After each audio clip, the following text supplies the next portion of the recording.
Hello students, RR English classes में आपका स्वागत है। तो स्टूडेंट्स, क्लास 10th के लिए हमारी जो first textbook the golden rays जो हम रीड करा रहे हैं, आज हम उसका 10th जो चैप्टर है द ट्रिब्यूट उसे रीड कराने जा रहे हैं।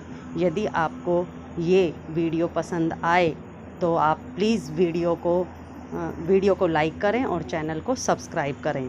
तो स्टूडेंट्स, चलते हैं चैप्टर की तरफ। देखिए, इसमें जो चैप्टर का टाइटल है वो दिया गया है द ट्रिब्यूट, और द ट्रिब्यूट का मतलब होता है श्रद्धांजलि। यानी कि श्रद्धांजलि आप सभी जानते हैं कि जब कोई मर जाता है तो उसको किस प्रकार से श्रद्धांजलि दी जाती है। अब बात आती है इसके राइटर की। तो स्टूडेंट्स, इसके राइटर हैं दास बेनहुर, जिन्होंने इस चैप्टर को बड़े ही सुंदर ढंग से आपके सामने प्रस्तुत किया है। इसमें एक पारिवारिक जो जीवन है उसके बारे में बताया गया है कि पहले के जो लोग थे वो किस प्रकार से एक पूरे परिवार में एक साथ रहना पसंद करते थे, लेकिन आज का जो युग है वो एक साथ रहना बिल्कुल पसंद नहीं करता और घर में लड़ाई झगड़े होते हैं। दो भाइयों के बीच में अगर कोई ज़मीन है तो उसका बंटवारा किया जाता है और उसकी वजह से भाइयों का आपसी जो प्रेम होता है वो समाप्त हो जाता है। तो स्टूडेंट्स, इसमें इस चैप्टर में जो लेखक हैं वो हमें आज की जो वास्तविक स्थिति है उससे अवगत कराने जा रहे हैं।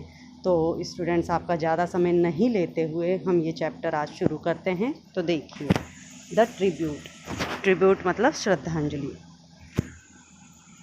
As I reached my desk in the office, जैसे ही कार्यालय में मैं अपने डेस्क पर पहुंचा, यानी अपनी सीट पर पहुंचा। ये सारी बातें कह रहे हैं लेखक, यानी ऑथर जो हैं इसके, और ऑथर कौन है? दास बेनहुर। वो कह रहे हैं कि जैसे ही मैं अपने कार्यालय में अपनी टेबल पर पहुंचा या मेरी सीट पर पहुंचा, माई आइज़ स्टॉप्ड, अचानक मेरी आंखें रुकी, ओवर आ लेटर, एक पत्र पर। It contained that familiar petite handwriting of my elder brother. Content का मतलब होता है उसमें समाहित थी, उस लेटर में जो राइटिंग थी। इट कंटेंड द फैमिलियर, उसमें एक पारिवारिक पेटिटाइट हैंड राइटिंग, यानी कि मेरे खुद की जान पहचान वाले की, यानी कि मेरे बड़े भाई की हैंड राइटिंग थी। After a very long time, एक लंबे समय के बाद, he had written to me, उन्होंने मुझे पत्र लिखा था। I shrank within for not writing letters home, मैं शर्म की वजह से गढ़ा जा रहा था क्योंकि मैंने बहुत दिन से उनके लिए कोई पत्र नहीं लिखा था। ऑल दीज डेज, इन दिनों। इन माई स्टूडेंट डेज, जब मैं विद्यार्थी हुआ करता था तो उन दिनों में it was almost a routine affair, यह मेरा लगभग रोज़ाना का ही काम था। I used to go home to that distance village, मैं ज़्यादातर घर पर जाया करता था जो कि एक छोटा सा गांव था। ऑन ए रिक्केटी बस, रिक्केटी का मतलब देखिए स्टूडेंट्स, यहाँ जो ये रिक्केटी वर्ड दिया गया है इसका अर्थ होता है जर्जर। मैं अपने गांव में एक जर्जर बस से जाया करता था। केयरिंग नथिंग, मुझे किसी बात की कोई परवाह नहीं थी। For the strain of the journey, कि यात्रा के दौरान मुझे कितनी कठिनाई झेलनी पड़ेगी। जर्नी का मतलब होता है यात्रा। माई होम माई विलेज, मेरा घर मेरा गाँव। दे यूज़ टू पुल मी, ये प्राय मुझे खींचा करते थे। Away from the morbid city life, देखिए ये जो मोरबिंड दिया गया है इसका अर्थ होता है मृत के समान। ये मेरा गांव और मेरा घर जो था वह मुझे इस शहर के मृत प्राय जीवन से अपनी तरफ खींचा करते थे। नाउ थिंग्स हैव चेंज्ड, अब स्थितियां बदल चुकी थी। And I too have changed, और मैं भी बदल गया था या मुझे भी बदलना पड़ा। कहते हैं कि परिवर्तन जो है वो संसार का नियम है। जब संसार ही बदल रहा है तो व्यक्ति को भी बदलना ही पड़ता है। तो लेखक को भी स्थितियों के अकॉर्डिंग बदलना ही पड़ा। A great deal at that, उस समय मेरे साथ एक बहुत बड़ी बात थी। अ लॉट ऑफ कोबवेब्स, देखिए यहाँ पे जो ये कोबवेब्स दिया गया है इसका अर्थ होता है जाल, यानी मकड़ी के जाल। A lot of cobwebs have settled around me, बहुत सारे जाल मेरे चारों तरफ मुझे घेरे हुए थे। I am swept by that invisible tide of time, मैं समय के बहाव में बहता ही चला जा रहा था। जो अदृश्य समय है उसके बहाव में बहता ही चला जा रहा था। एंड बिजनेस और व्यवसाय में, यानी कहने का मतलब ये है ऑथर का कि वो अपने व्यवसाय में इतने व्यस्त हो गए थे कि वो अपने परिवार तक को भूल गए। I was studying at Bhubaneswar, मैं उस समय भुवनेश्वर में अध्ययन कर रहा था। Where I goat my job, जहाँ मुझे अपनी नौकरी मिली। And now for these 2 years, अब मुझे वहाँ पे जॉब करते हुए लगभग 2 वर्ष हो चुके हैं।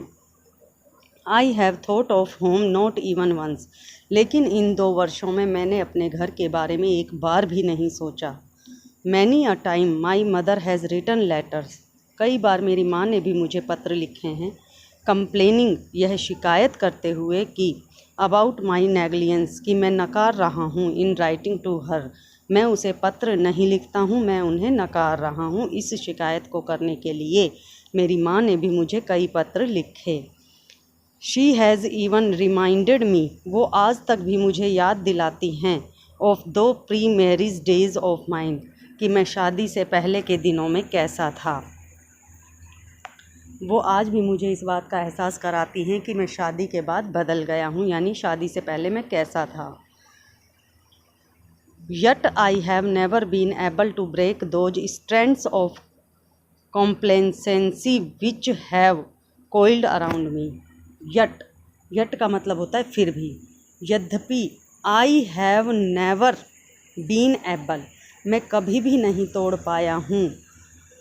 ब्रेक दोज स्ट्रेंड्स, तोड़ पाया हूँ उन धागों को। देखिए ये जो स्ट्रेंड्स दिया गया है इसका मतलब होता है धागे, और ये जो कॉम्प्लेसेंसी दिया गया है इसका अर्थ होता है आत्मसंतुष्टि। यानी लेखक कहता है कि मैं आत्मसंतुष्टि के उन धागों को अभी तक नहीं तोड़ पाया हूँ। Which have coiled around me, जो मेरे चारों तरफ घेरा डालकर बैठे हुए हैं, कुंडली मारकर बैठे हुए हैं।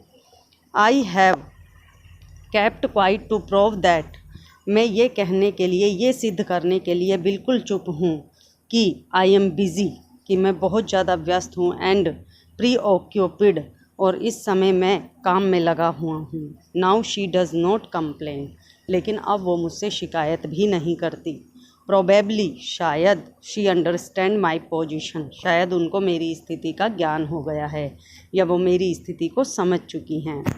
Usually my elder brother does not write to me, साधारणतः मेरे बड़े भैया मुझे नहीं लिखते हैं। He does not need anything from me, क्योंकि उनको मुझसे कोई आवश्यकता ही नहीं है। He has never sought a token from me, उन्होंने कभी मुझसे 1 रुपया तक नहीं लिया। In lieu of his concern for me, क्योंकि उन्होंने मेरे लिए जो कुछ किया उसके बदले में उन्होंने कभी मुझसे 1 पैसा नहीं मांगा।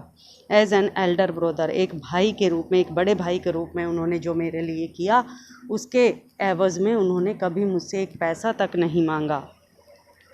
इन दोज डेज, उन दिनों में, when I was a student, जब मैं एक विद्यार्थी था, the only thing that he inquired about was my wellbeing, केवल एक ही चीज़ थी जो बड़े भाई मेरे ऊपर ध्यान दिया करते थे, वो था मेरा अच्छी तरह से रहना।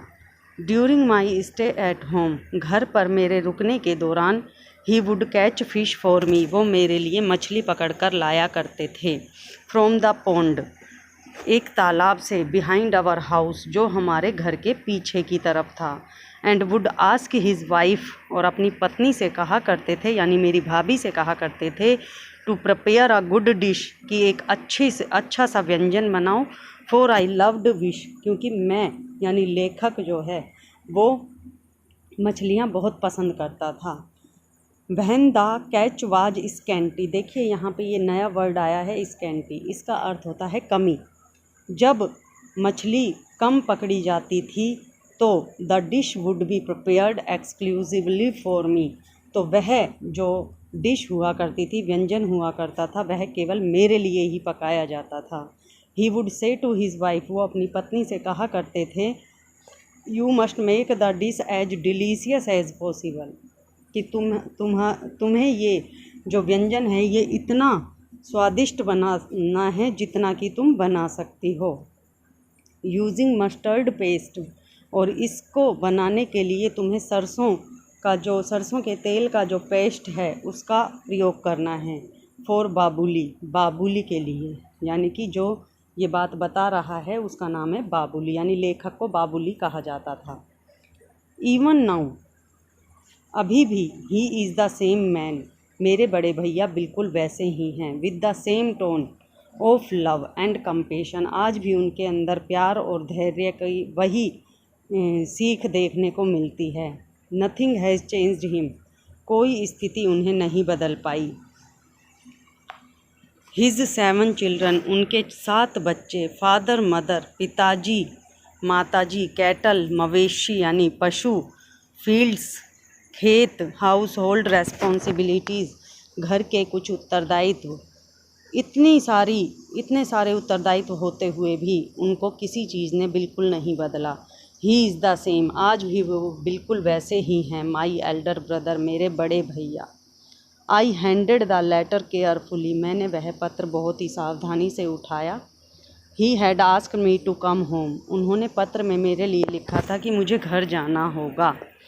सम फ्यूड, देखिए यहाँ पे जो ये फ्यूड दिया गया है, ये जो फ्यूड वर्ड दिया गया है, इसका जो अर्थ है, फ्यूड वर्ड का जो अर्थ है वो होता है लड़ाई झगड़ा उत्पन्न हो जाना, कि कोई घर में लड़ाई झगड़ा उत्पन्न हो गया है तो इसलिए उन्होंने मुझे बुलाया है। देखिए यहाँ पे ये फ्यूड वर्ड दिया गया है, इसका अर्थ होता है लड़ाई झगड़ा उत्पन्न हो जाना। तो उन्होंने जो पत्र लिखा उसमें लिखा कि सम फ्यूड हैड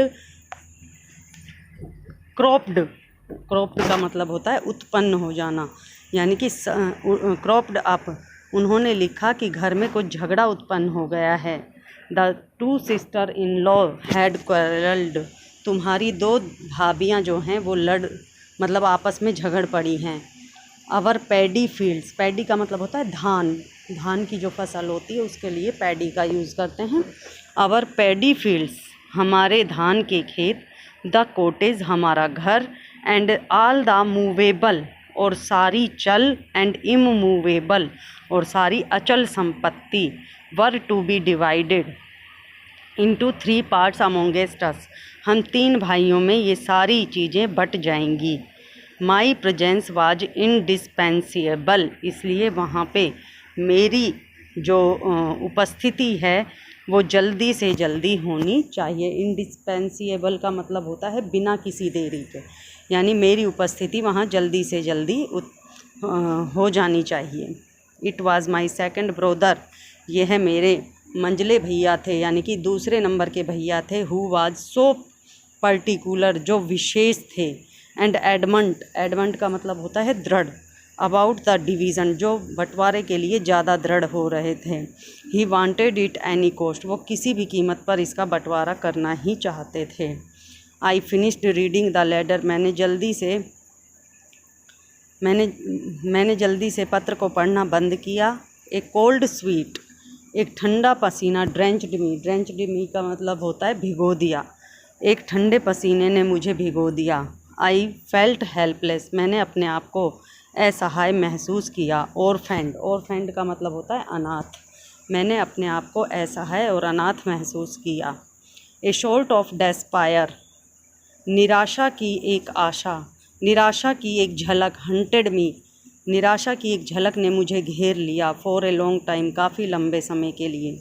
क्वाइट रिलेंटलेसली, बिल्कुल बेचैनी से। I tried to drive them away, मैंने उनको भगाने का प्रयास किया। काफ़ी सोच समझकर मैंने उनको भगाने का प्रयास किया।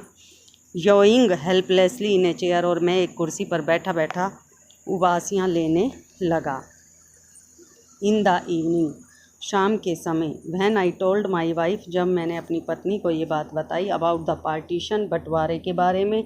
दैट की वाज टू टेक प्लेस, की ये बंटवारा हमारे घर में होने जा रहा है।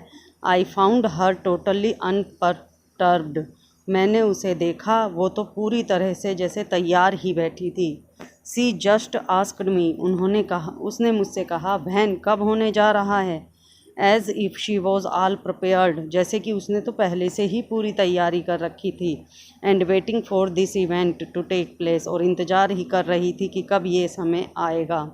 इन ए वीक्स टाइम, लगभग एक सप्ताह के अंदर अंदर। आई सेड, मैंने कहा,